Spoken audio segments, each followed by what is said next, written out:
Buenos días, Icono, y entramos a nuestra sección de conversación. Lidéralo. Estamos en una serie acerca del libro de Nehemías, la primera parte quizá del libro de Nehemías, más bien, primeros capítulos. El otro día arrancaba Joel con la primera de las conversaciones de esta serie y vamos a tener dos más, la de hoy y la próxima, en la que vamos a seguir profundizando en esa idea de cómo Dios reconstruye de las ruinas. Para quien no nos conoce, para quien no me conoce, soy Lidia Martín, sirvo aquí en Icono en el equipo de enseñanza.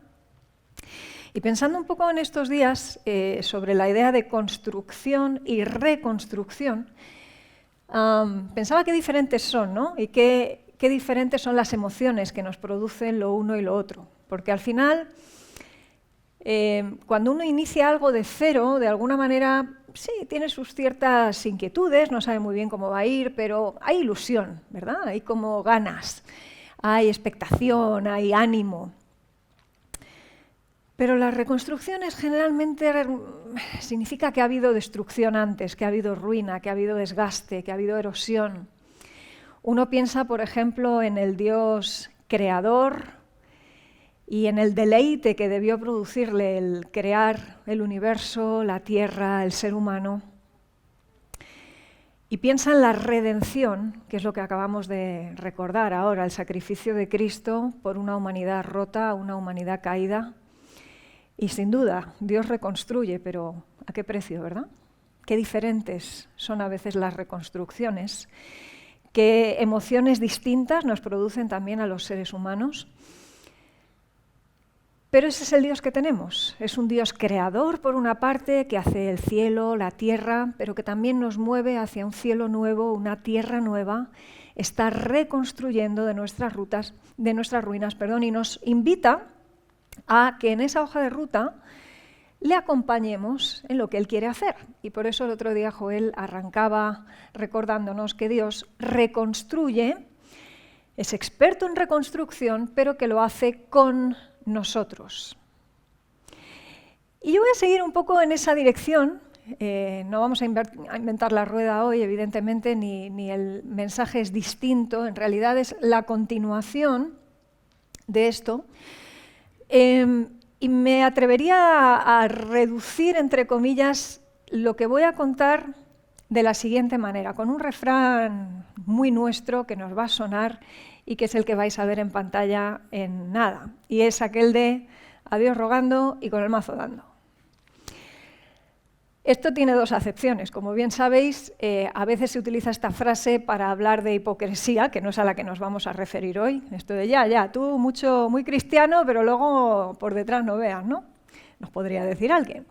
Y a lo mejor hasta con cierta razón, y sería una pena, pero efectivamente hablaría de cómo a veces podemos aparentar una vida piadosa y luego realmente que no sea así. Pero esta frase tiene una acepción distinta, que es en la que yo quiero centrarme en este momento, que es la que tiene que ver con una fe en movimiento. Es a Dios rogando en el sentido de que, por supuesto, con nuestra vista en el cielo, dialogando con Dios, pidiéndole, buscando su voluntad, pero mientras tanto, haciendo lo que hay que hacer, trabajando.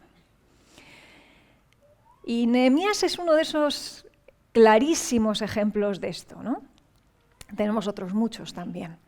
El propio Jesús tenía ese diálogo cercano con el Señor, con Dios, todo el tiempo, pero a la par no dejaba de hacer lo que tenía que hacer y dormía y comía y era completamente humano, a la par que era completamente Dios. Cualquiera de los apóstoles. Una vida de servicio, una vida de fe, en movimiento, a la par que no dejaban de hacer lo que tenían que hacer.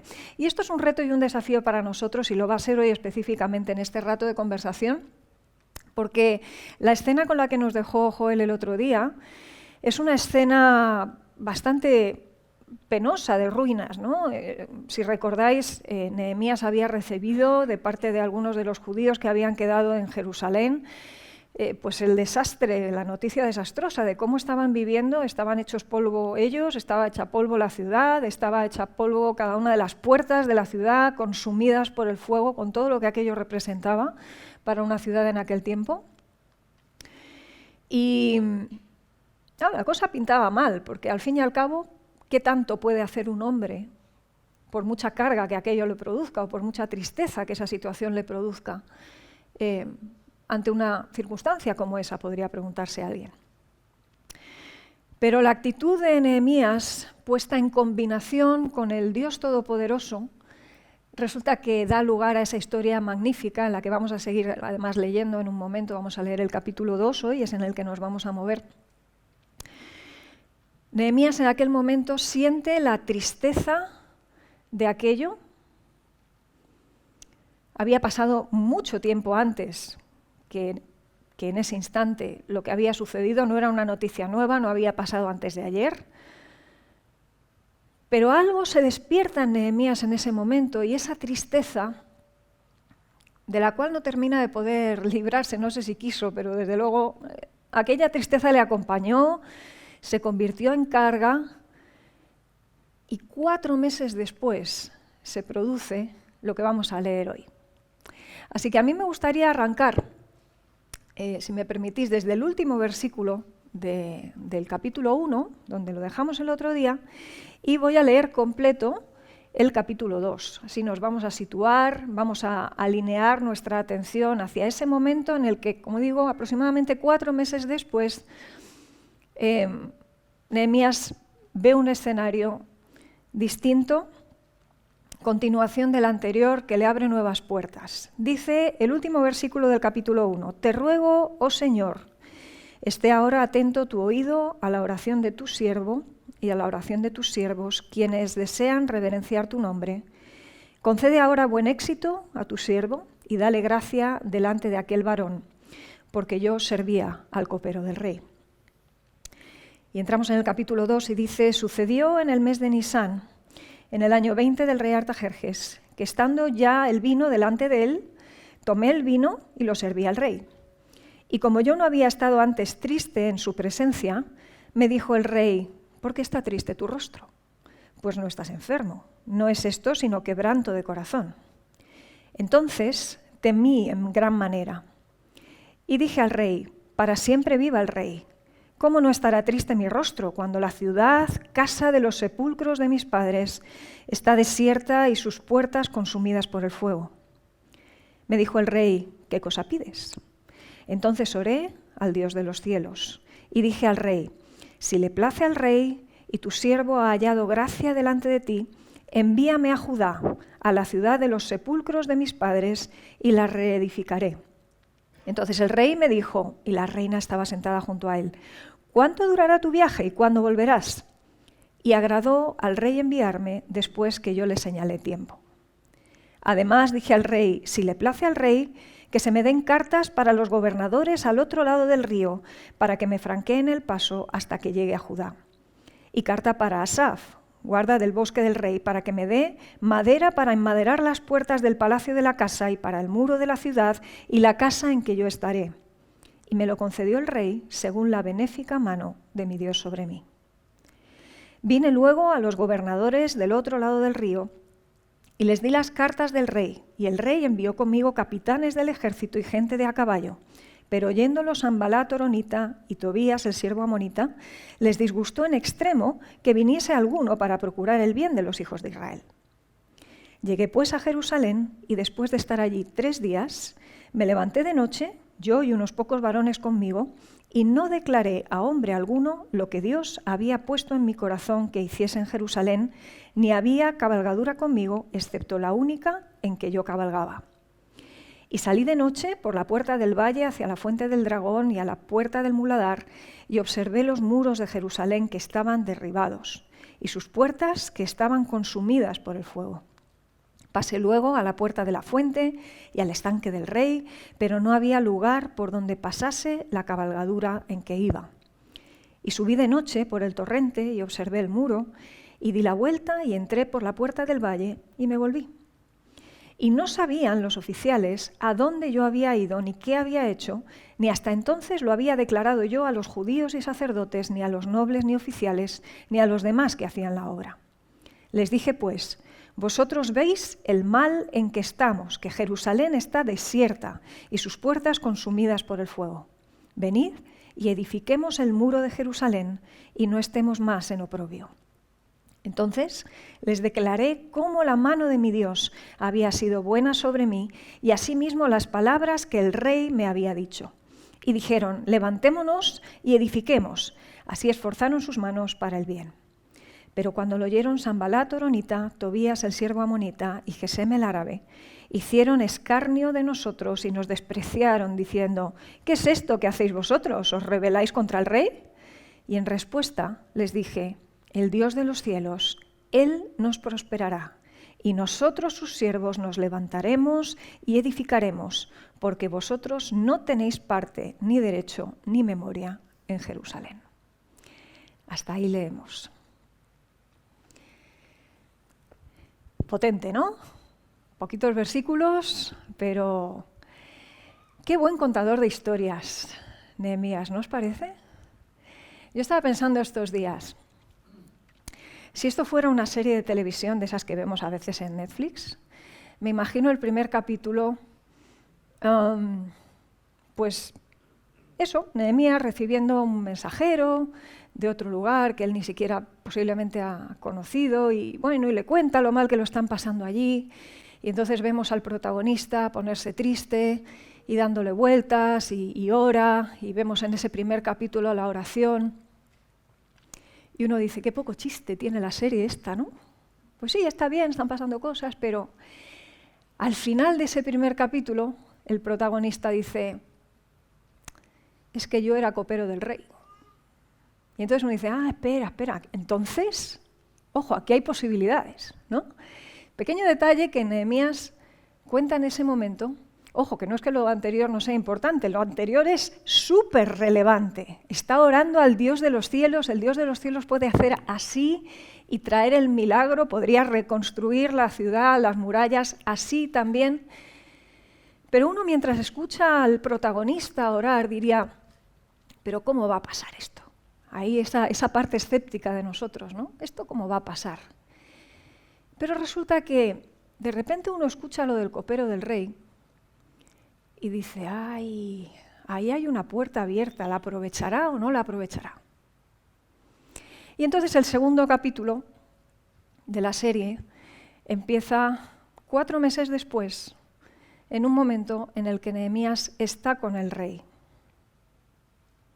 Y hay emoción en cómo cuenta él a lo largo de ese capítulo estas cosas. No había distribución en capítulos en aquel momento, pero nos ayuda a ver en esa distribución cómo algunas cosas se van, como en la vida misma, desvelando, revelando progresivamente.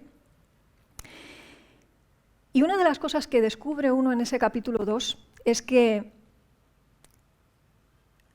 hay una conexión muy clara entre lo que sucedió en el primero, entre esa oración de Nehemías, de hecho lo vais a ver en ese versículo.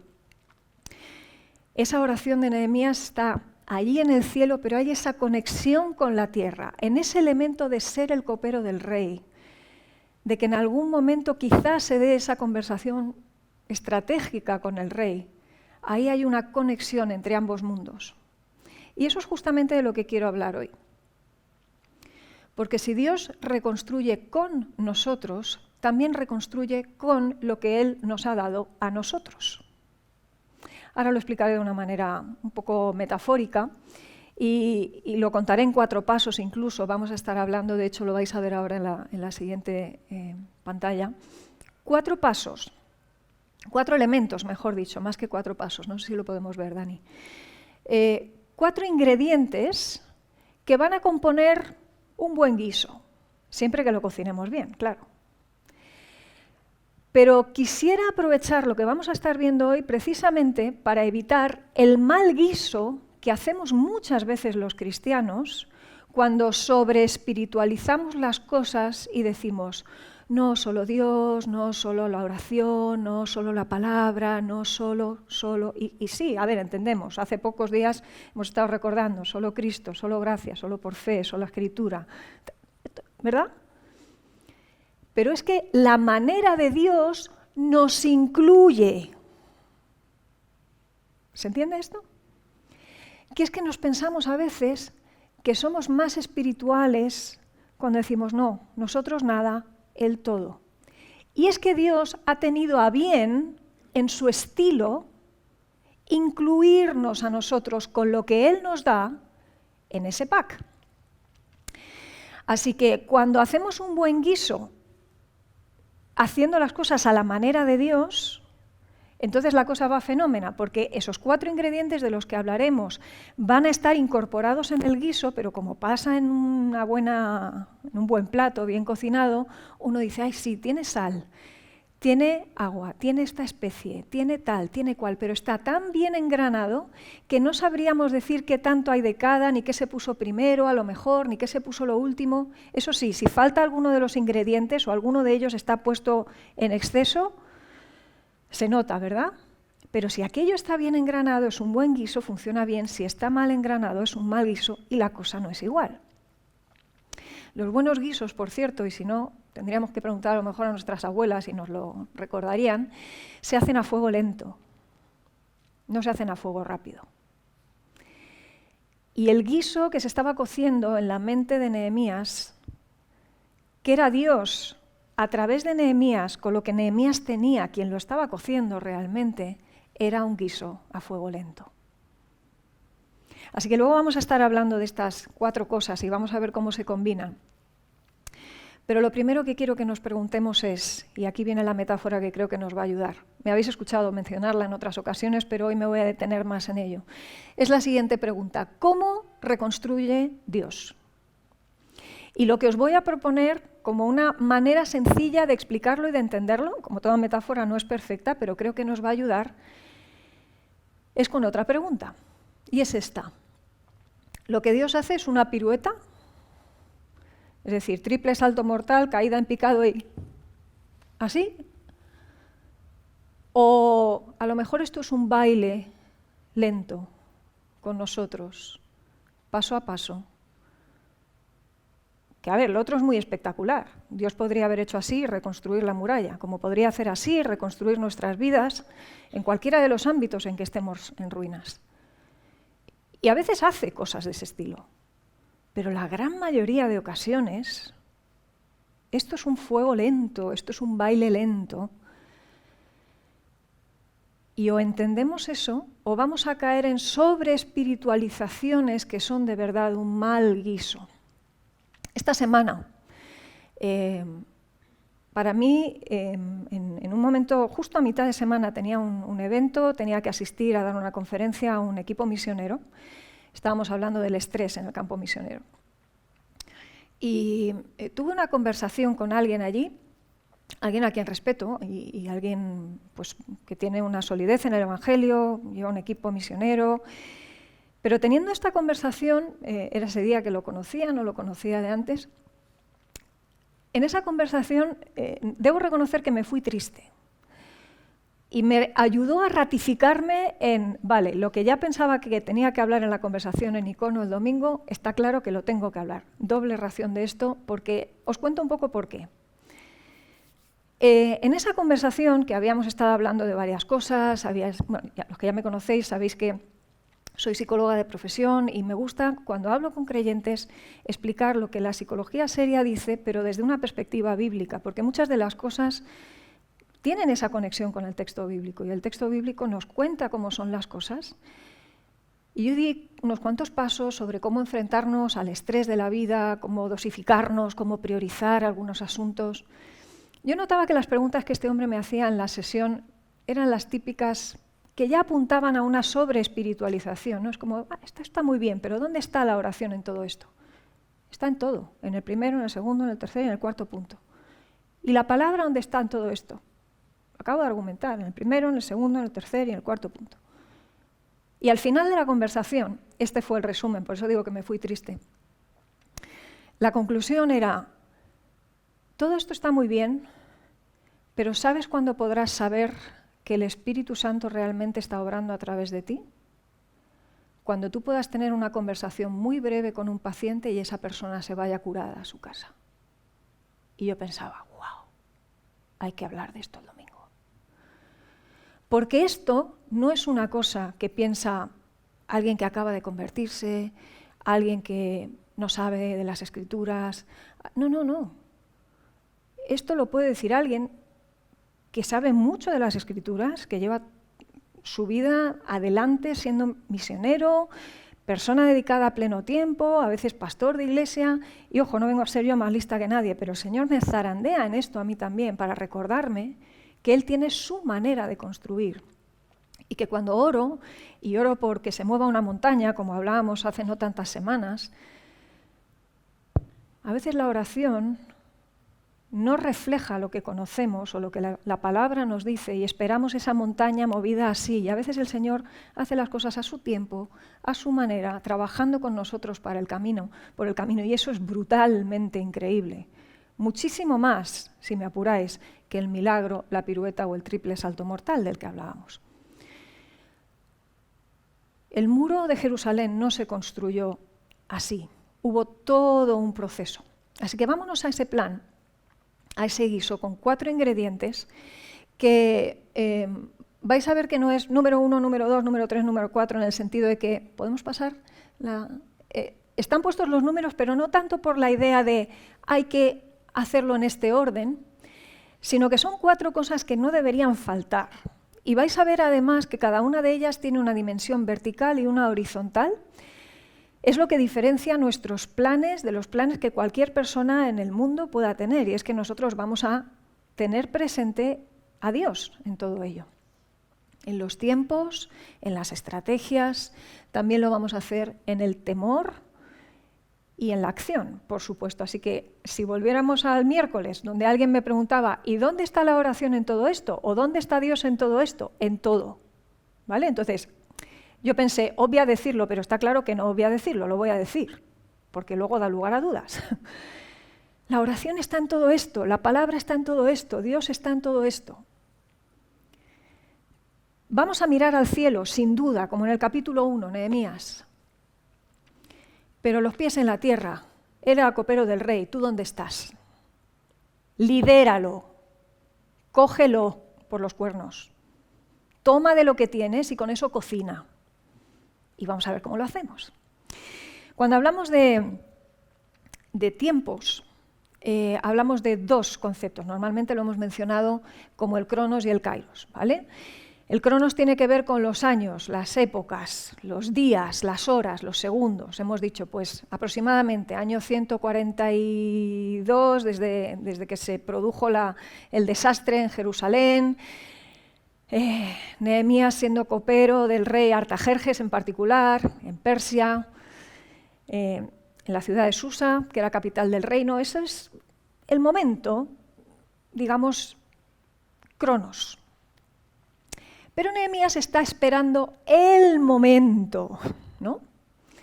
Ese momento de Dios, el momento preciso, que no tiene tanto que ver con meses, con días, que a veces a las personas nos encanta esto de buscar fórmulas, ¿no? Ya, pero ¿cuándo?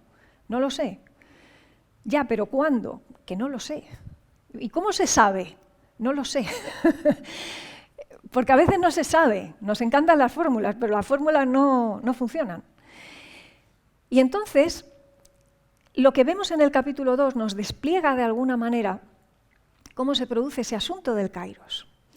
Porque lo que sabemos es que Nehemías recibe aquella noticia, hay tristeza, se queda con esa carga y, ojo, no se convierte la carga en una depresión porque Nehemías, desde el momento que tiene esa tristeza y esa carga, deja de preocuparse para empezar a ocuparse. Dale. Él empieza a liderar desde el primer momento, en el sentido de que empieza a moverlo hacia adelante, en su interior. ¿Con qué? Con lo que tiene en ese momento. Oración, conexión directa con el Dios de los cielos, confesando su pecado, confesando el pecado del pueblo, rogando por gracia de ese Dios para él, para sus siervos que le honran, para que le dé gracia frente a ese rey. Él empieza a moverlo. 4 meses es el cronos. Pero llegamos al capítulo 2 y entonces toda esa tristeza y esa carga se hacen visibles al rey. Y el rey lanza una pregunta y es ¿por qué estás triste?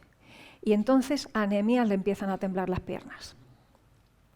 Porque había pocas cosas que fueran tan problemáticas para un copero del rey como que el rey pudiera pensar que no estabas a gusto con él. Eso no era bueno para el rey, eso no era bueno para el copero del rey. Y lógicamente Nehemías teme porque tiene razones para temer. Artajerjes, por ejemplo, si pensamos un poquito en la historia, no era un tío súper majo, ¿eh? Había llegado al poder cargándose al anterior, quiero decir que tampoco la cosa no era muy fina. Y Nehemías está en esas. Y dice, entonces temí, y no un poquito, en gran manera. Y él responde al rey.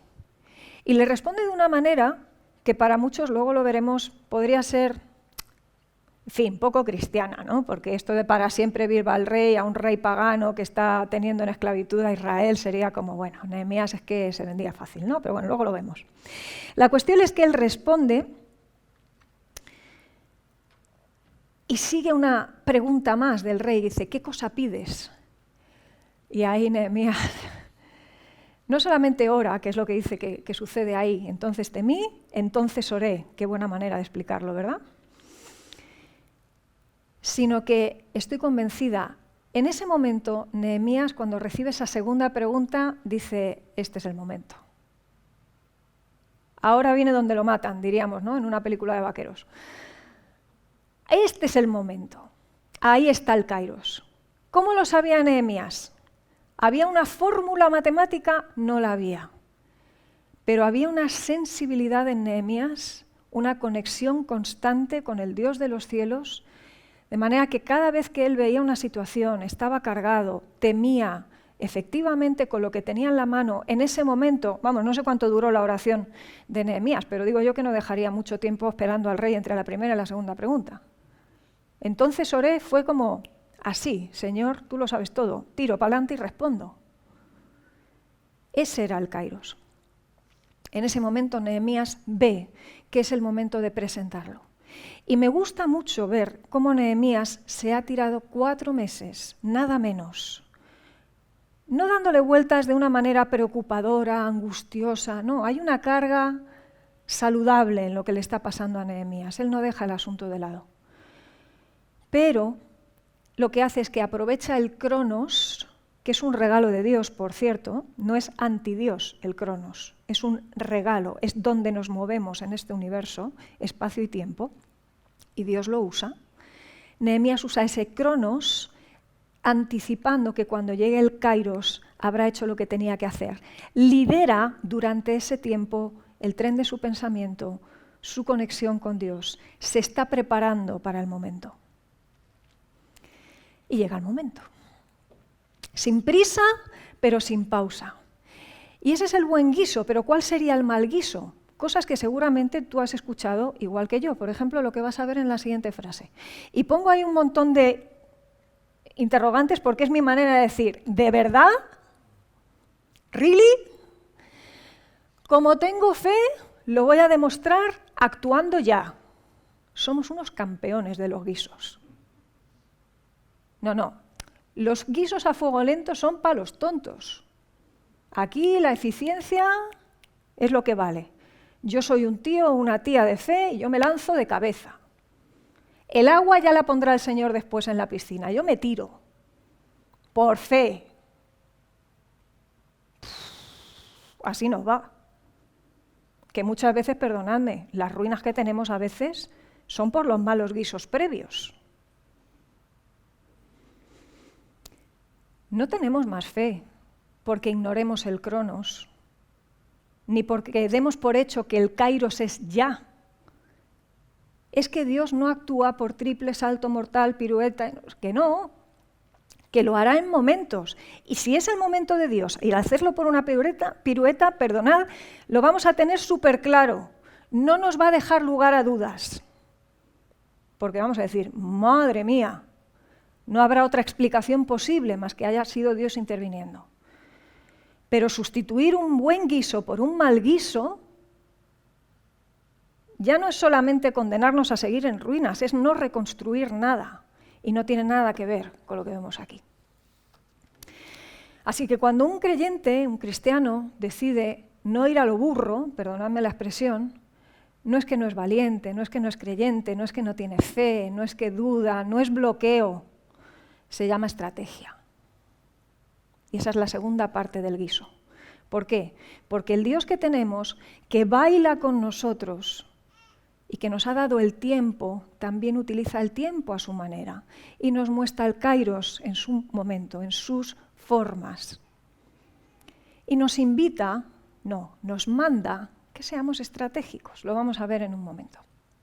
Ahora, eso sí, podría haber otra sobreespiritualización que sería esta, y es, no, un verdadero cristiano no necesita estrategia. Ya, somos más listos que Dios.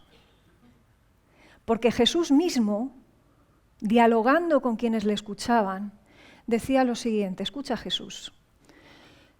Mira lo que dice este texto. ¿Quién de vosotros, queriendo edificar una torre, no se sienta primero y calcula los gastos, a ver si tiene lo que necesita para acabarla, no sea que después que haya puesto el cimiento y no pueda terminarla, todos los que lo vean comiencen a hacer burla de él, diciendo, este hombre comenzó a edificar y no pudo acabar? O, segunda situación, ¿qué rey, al marchar a la guerra contra otro rey, no se sienta primero y considera si puede hacer frente con 10.000 al que viene contra él con 20.000? Y si no puede, cuando el otro está todavía lejos, le envía una embajada y le pide condiciones de paz. Jesús. Lidia no, Joel no, ni el apóstol Pablo, ni Pedro, no, que no somos los mismos, ¿no? Pero para que nos entendamos, que esto no es invento humano. Dios mismo, encarnado, diciéndonos, vamos a ver, que os he dado una inteligencia.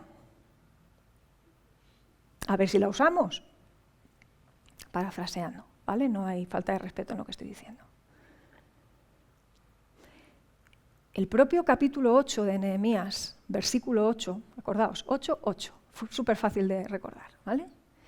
Dice que leyendo al pueblo la ley, os lo leo literalmente el versículo, dice, leían en el libro de la ley de Dios claramente y ponían el sentido de modo que entendiesen la lectura. ¿Por qué? Porque llevaban oyendo a lo mejor la torta de tiempo, pero no habían entendido nada de lo que allí decía, no aplicaban nada de lo que allí se decía. Leer la Biblia no es mágico, orar no es mágico, tal no es mágico, las disciplinas espirituales no son mágicas, todos los hábitos de los que hemos estado hablando en la serie anterior no son magia, son herramientas que Dios utiliza a su modo, a su manera, en ese baile lento. Y la estrategia, la inteligencia, el tiempo, que son regalos de Dios, que no es que hay cosas espirituales y cosas que no lo son, es que hay usos espirituales de la inteligencia y usos no espirituales de la inteligencia. ¿Vemos esa distinción aquí? Cuando vemos eso, decimos, entonces esto se aplica a todo. Hay usos espirituales del tiempo y usos no espirituales del tiempo. Hay usos espirituales del miedo, como veremos después, y usos no espirituales del miedo, o de la depresión, o de la ansiedad, o de lo que quiera que nos pase, o del estrés, como hablaba el otro día con este equipo de misioneros. Nehemías, qué curioso, ¿eh? Si leyera ese texto de Lucas que acabamos de leer, diría, wow, este texto es para mí. Construcción y guerra, porque de eso va el libro de Nehemías. Qué curioso que Jesús apunta justo en esas dos cuestiones. Cómo construyes y cómo te enfrentas a la oposición. De eso ya hablará Joel el próximo día. Pero, ¿veis dónde estamos? Tanto para construir como para enfrentarnos. El tiempo bien utilizado, los recursos estratégicos bien utilizados. Y mirad, desde el propio capítulo 1 vemos que Nehemías tiene una estrategia. Él está orando al final de esa oración diciendo, Señor, dale gracia a este que ora ante aquel varón, el rey. Él ya está pensando, mi manera de mover esto es el rey, porque yo era copero del rey. Y mientras tanto él aprovecha el Cronos y llega al Kairos, y cuando responde a esa primera pregunta del rey que le produce ese primer arrebato de temor, dice, para siempre viva el rey, que es una manera de decirle, contigo no es mi tristeza, no te preocupes. Como si vives toda la vida, contigo no tengo ningún problema. Pero mira, esto es lo que me está pasando. ¿Cómo no va a estar triste mi corazón? Fijaros las palabras que usa. Dice, cuando la ciudad, casa de los sepulcros de mis padres. Está tocando la fibra, ¿eh? No dice Jerusalén a secas, o la capital de mi pueblo a secas, o donde estaba el templo, que a Artajerjes le podía dar bastante igual.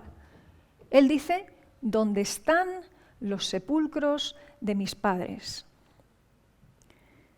Está desierta y sus puertas no dice solo quemadas por el fuego, dice consumidas. El lenguaje es potente, es emocional, va directo al corazón del rey. Y de hecho el rey rápidamente responde, le dice, ¿qué me pides? Y aquí es donde uno dice, pues sí que lo tenía pensado Nehemías.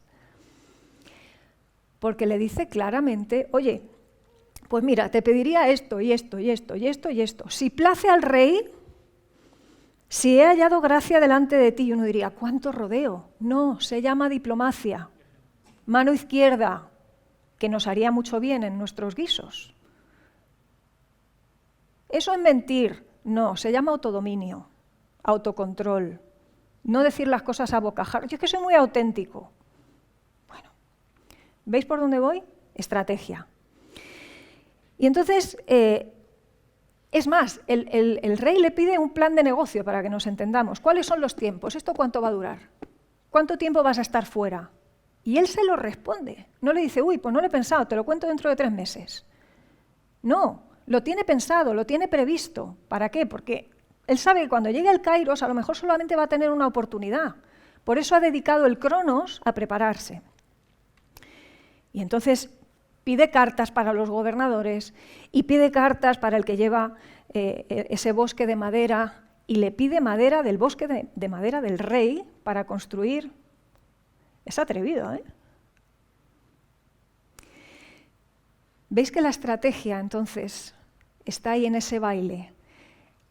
Con Dios, a través de lo que Dios da, en ese diálogo también diplomático, estratégico, conociendo la naturaleza humana, que para eso nos ha dado Dios entendimiento. Por eso sigo defendiendo que tiene que haber psicólogos que somos cristianos y cristianos que somos psicólogos, y médicos, y abogados, y políticos. Porque para algo nos ha dado Dios la inteligencia. Eso sí, podemos usarlo para bien o para mal. Ojalá lo estemos usando para bien. Incluso las omisiones de Nehemías son estratégicas. ¿Os habéis dado cuenta cuando dicen, no le dije absolutamente a nadie nada de lo que estaba pensando hacer? Los demás van con él, estos sí que van por fe. Él les llama, van, se unen al grupo, van para allá y no sabemos qué hacemos aquí, pero bueno, lo que diga este. Y él va y observa la ciudad y cuando ya ha hecho ese reconocimiento con esas omisiones, entonces va y les explica, es decir, de nuevo, sigue buscando los kairos oportunos para cada cosa. ¿Qué diría el sobre espiritual en ese mal guiso? No hay temeridad para el hombre de fe. ¿No? ¿Podemos pasar a la siguiente, por favor? Dani, eso es. No existe la temeridad para el hombre de fe. La temeridad, eso es una excusa para no ser valientes, el llamarle algo temeridad. El cristiano tiene que ser valiente. Primera de Reyes 18. Elías, valiente como pocos. Alguno diría que temerario. Probablemente a mí es de los personajes bíblicos que más me ha zarandeado la cabeza siempre. Yo no soy Elías. Yo soy de las de si se puede 100% seguro, mejor. No sé cuántos test de antígeno me he hecho esta semana, la que estaba Irra con COVID. Yo, por cierto, doy negativo, ¿vale? Y me he venido con mascarilla para relax de todos. Pero quiero decir, si pudiera elegir el 0% de riesgo, yo soy de las que lo elegiría. Y veo a un Elías. Y Elías, en ese momento, poquito antes de que pasara toda aquella alucinante escena del Monte Carmelo y tal, Elías lleva siendo perseguido mucho tiempo y resulta que recibe palabra de Dios que le dice, ve y muéstrate al rey, a Acab, y yo haré llover sobre la faz de la tierra. Y entonces Elías va hacia allá, pero resulta que en vez de ir directamente al palacio, pues resulta que se cruza con el mayordomo del rey, que es Abdías. Y Abdías nos dice la palabra que era una persona en gran manera temeroso de Dios. Él había rescatado, de hecho, a 100 profetas de Dios de manos de Jezabel, los había escondido en cuevas de 50 en 50, también estratégicamente, les había alimentado con pan y con agua. Y entonces llega Elías y le dice a Abdías, oye, vete a tu señor y dile que estoy aquí. Y Abdías básicamente lo que le viene a decir es, hombre, ¿tan mal me quieres? Que ahora después de todo esto, que sabes lo que he hecho, que sabes de las que me ha librado Dios, ahora me dices que vaya al rey, mientras yo voy para allá, tú te mueves a otro sitio, ahora viene el rey y... Así no. Y entonces Abdías lo que le dice a Elías básicamente es, tu estrategia para mí no sirve. A mí Dios me ha dicho otras cosas. Y cuidado, no es que Abdías fuera un hombre no piadoso, no temeroso de Dios, no estuviera siguiendo... No, es que Dios a cada persona le da indicaciones distintas. Lo que estaba bien hecho para Elías, que venía directamente de palabra de Dios, de ve al rey, a lo mejor no era lo mismo que otra persona, en otra circunstancia, hubiera recibido de parte de Dios. Entonces, mucho cuidado también cuando nosotros decimos, es que lo valiente sería esto. Si Dios te ha dicho que vayas y en obediencia vas, bien hecho. Pero si Dios no te ha dicho que vayas y atendiendo a un mal guiso resulta que vas donde Dios no te ha dicho que vayas, aquello no va a acabar bien. Vuelve a hacerse necesaria entonces esa sensibilidad de la que hablábamos antes entre el cronos, el kairos, la estrategia y en todo esto, ¿qué dice Dios en medio de ello? Así que, ojo con esto de las valentías y las temeridades, y lo digo por cierto, en un siglo que nos toca vivir, en el que los cristianos nos hemos obsesionado con 2 o 3 temitas en los que vamos de valientes por la vida y con muy poquita estrategia. Y así nos va. Y de hecho, cuando algunos de nosotros decidimos, no, hay que pensar un poquito más, date tiempo, espérate. Hay que hacerlo, pero hay que hacerlo bien. Vienen a veces críticas del tipo falta de valentía. Bueno, hay debates en los que yo no voy a entrar. Pero hago la reflexión porque nos toca ser más inteligentes que nunca y poner la inteligencia al servicio del Evangelio. Y si vamos de tontos por la vida en la primera línea de batalla, caemos todos. O hacemos las cosas bien y con inteligencia, como las estaba haciendo Nehemías, o vamos muy mal, nosotros y todos los que van detrás, ¿vale? Me vuelvo otra vez, entonces. La estrategia de la que yo estoy hablando, entonces, no es una estrategia que sustituye a Dios, no es estrategia en vez de Dios, no es sentido común en vez de Dios, ni medicina en vez de Dios, ni psicología en vez de Dios, ni leyes en vez de Dios. Es con Dios. Que con lo que nos ha dado, cocinemos. Así que todos esos detalles que hemos visto en la estrategia de Nehemías, ¿por qué sabemos que están puestos al servicio de Dios? Fíjate qué frase potente. Cuando el rey le concede todo esto, porque es que lo ha hecho muy bien, porque ha recibido ese éxito en esa empresa que él pedía en la oración del capítulo 1, dice en el versículo 8, me lo concedió el rey según la benéfica mano de mi Dios sobre mí. Potente esa frase, ¿eh? Me lo concede el rey. No, el sobreespiritualoide diría, no, te lo ha concedido Dios. Muy bien, vale. ¿Piensas que eso no es lo que quiere decir Nehemías? Nehemías lo dice infinitamente mejor.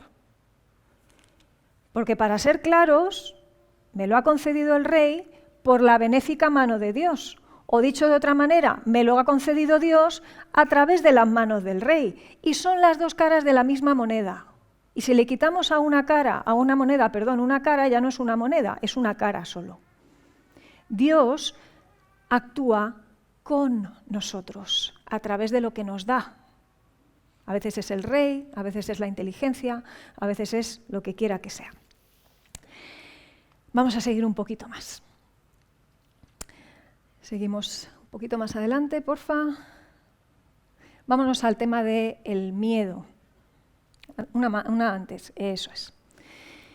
Habíamos hablado entonces de tiempos, habíamos hablado de estrategia, vamos a hablar de la cuestión del miedo. De nuevo, hay una dimensión vertical y hay una dimensión horizontal. O aquí en este caso voy a empezar por la horizontal, si me lo permitís. La palabra temor puede tener la acepción de miedo, pero también puede tener la acepción de reverencia.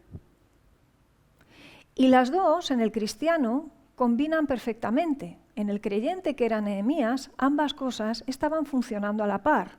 Entonces temí, en gran manera, entonces oré.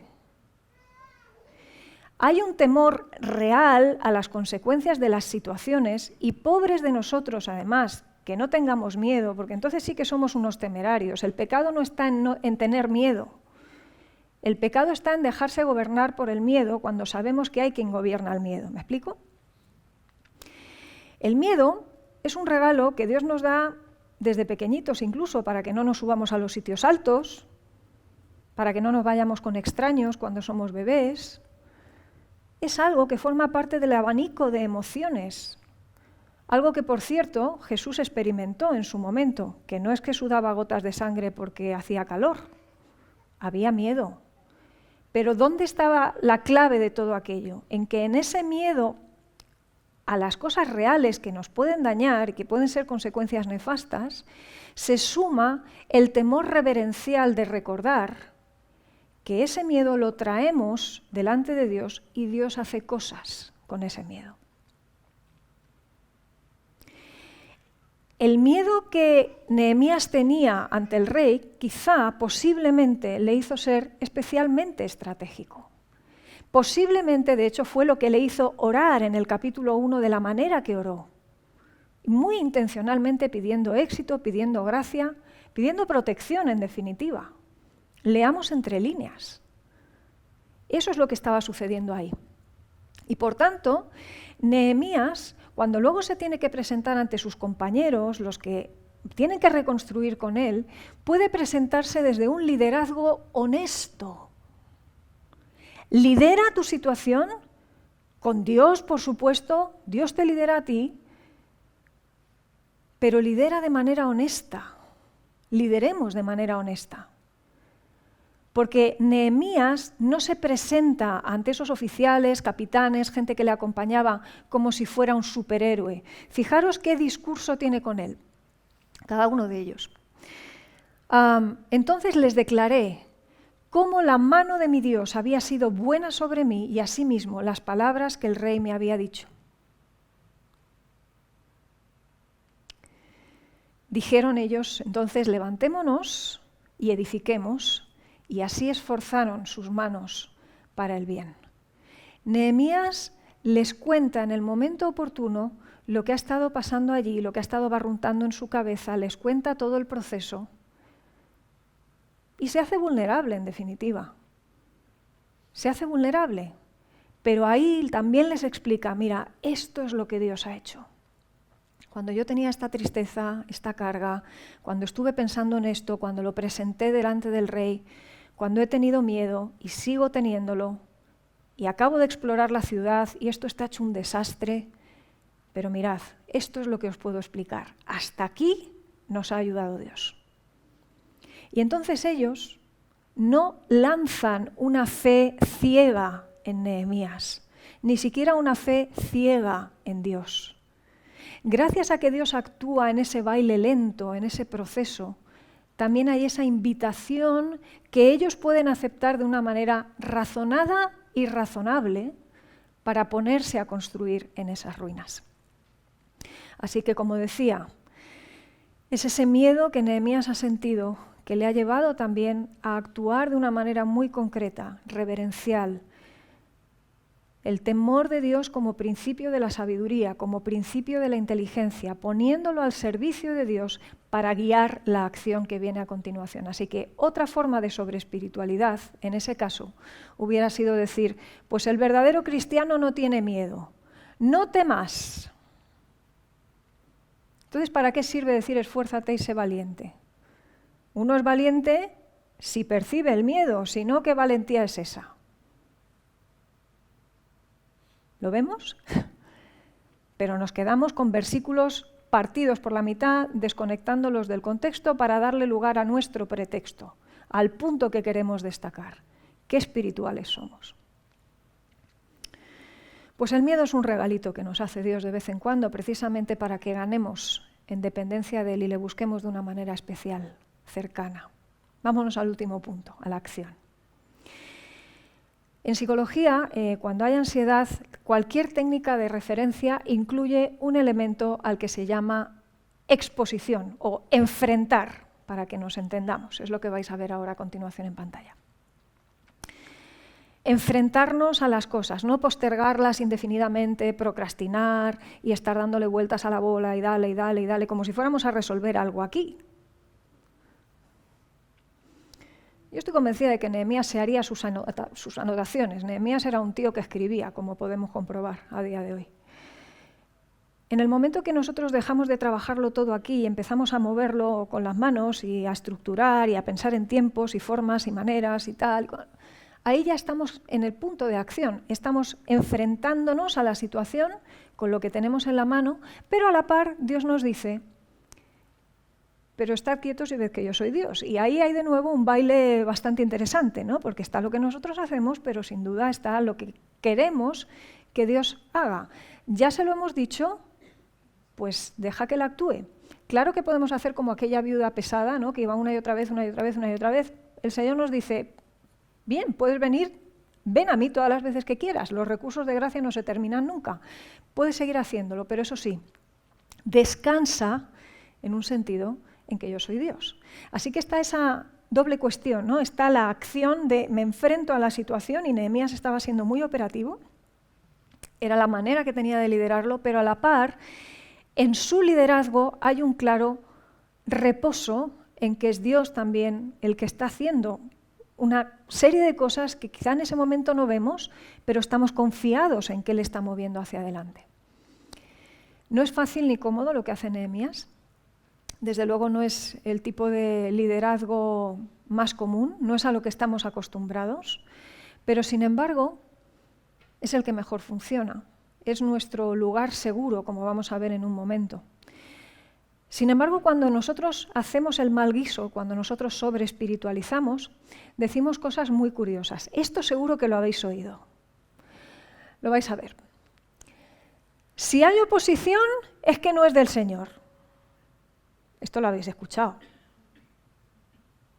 Esto lo hemos dicho a veces. Uy, esto tiene que ser del Señor. Pues fíjate, va de un fluido. Y no digo que a veces no sea así, pero como fórmula, no. O si se abre una puerta, es que es del Señor. Que Satanás no tiene poder para abrir puertas, claro. Son todas del Señor. Voy a rizar más el rizo. Vamos a la siguiente pantalla. Si hay oposición, es que es del Señor. Entonces, ¿en qué quedamos? Vamos a ver. Si había oposición, ¿era o no era del Señor? Pero al revés también. Si es fácil, no puede ser del Señor. Vamos a ver. Es que no hay nada más anticristiano, perdonadme, que buscar fórmulas matemáticas. ¿Dónde queda el espíritu en todo esto? Pues habrá veces que se abre una puerta porque la abre el Señor y otras veces no es del Señor, y habrá veces, todas, que habrá oposición, pero esa oposición puede ser para bien y no necesariamente solo para mal. Quiero decir, ¿os dais cuenta de a lo que voy? Es que nos podemos hacer aquí combinatoria, nos podemos poner a hacer combinatoria matemática y no llevar a ninguna parte. ¿Por qué? Porque no es una fórmula. Pues yo para liderar necesito tener las cosas claras. Pues no funciona así. En el caso de Nehemías no funciona así, y para nosotros liderar no va a ser tener una pregunta en claro. Así que termino. Y termino con lo que Derwin Gray seguramente llamaría un soul tattoo, a lo mejor, no lo sé. Me gusta mucho ese versículo del final del capítulo 2, donde dice: el Dios de los cielos, Él nos prosperará, y nosotros sus siervos, nos levantaremos y edificaremos. Las dos cosas. Él y nosotros. Él, el Dios de los cielos, nosotros, sus siervos. Pero la manera de Dios incluye ambos. Si vamos de sobre espirituales y decimos, no, solo Dios, le estamos diciendo que su manera no vale, que incorporarnos no vale, que utilizar los recursos que Él nos da para liderar lo que tenemos delante no vale. ¿Seguro que vamos a tener ese discurso? Os invito a lo siguiente, y es, Dios es el héroe de la reconstrucción, sin duda. Pero Él baila con nosotros. ¿Vas a rechazar el baile? Solo por ese empeño, a veces sobre espiritualoide que tenemos, decir, no, solo a la manera de Dios, pero yo no. ¿Hay una falsa modestia en estas cosas?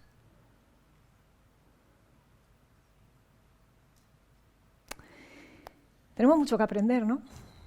Nehemías es de esos libros en los que merece la pena detenerse una vez y otra vez y otra vez. El resto del texto también. Pero es tan práctico, es tan básico, es tan ir a los orígenes, a los elementos. Es ir a hacer un buen guiso y hacerlo a fuego lento. No os perdáis la oportunidad de seguir leyéndolo, de conversar sobre esto en los iconogrupos, de tener conversaciones con el Señor acerca de esto, que nos muestre maneras concretas y prácticas para nuestra vida, de combinar esos dos elementos, lo que Señor tú quieres hacer porque tú eres el Dios de los cielos, pero qué guay que lo haces con nosotros. ¿Aceptas el baile? Esa es la pregunta. ¿Oramos juntos? Señor, te estamos muy agradecidos porque en esa manera genial que tú tienes de hacerlo todo y de hacer las cosas nuevas y de crear y de reconstruir, has decidido hacerlo con nosotros. Gracias porque podemos formar parte de tu equipo, porque nos has dado recursos que te pedimos perdón porque no sabemos tantas veces valorar. Porque no nos damos cuenta, Señor, de que nuestras emociones, nuestra inteligencia, lo que tenemos, lo que nos falta, todo eso traído a tus pies, como aquellos 5 panes y 2 peces que tenía aquel chavalín, pues pueden ser multiplicados y llevados a cosas increíbles contigo. Así que, Señor, reconocemos tu señorío, tu poder, tu soberanía en nuestra vida, en todo lo que tenemos delante, en nuestras ruinas. Tú eres el principal líder, sin duda, eres el héroe de la reconstrucción. Pero ayúdanos, Señor, también a entender lo que significa liderar nuestras circunstancias con lo que tú nos das. Y saber que no te estamos faltando, que no estamos ignorando tu provisión, al contrario, profundamente agradecidos, Señor, por cada cosa que nos das, podemos usarla como forma de adoración para tu gloria. Así que te pido específicamente por nosotros en esta mañana, por cada persona que está aquí, que tiene una profesión, tiene recursos, que podamos usarla cada uno de nosotros para lo que tú quieres hacer.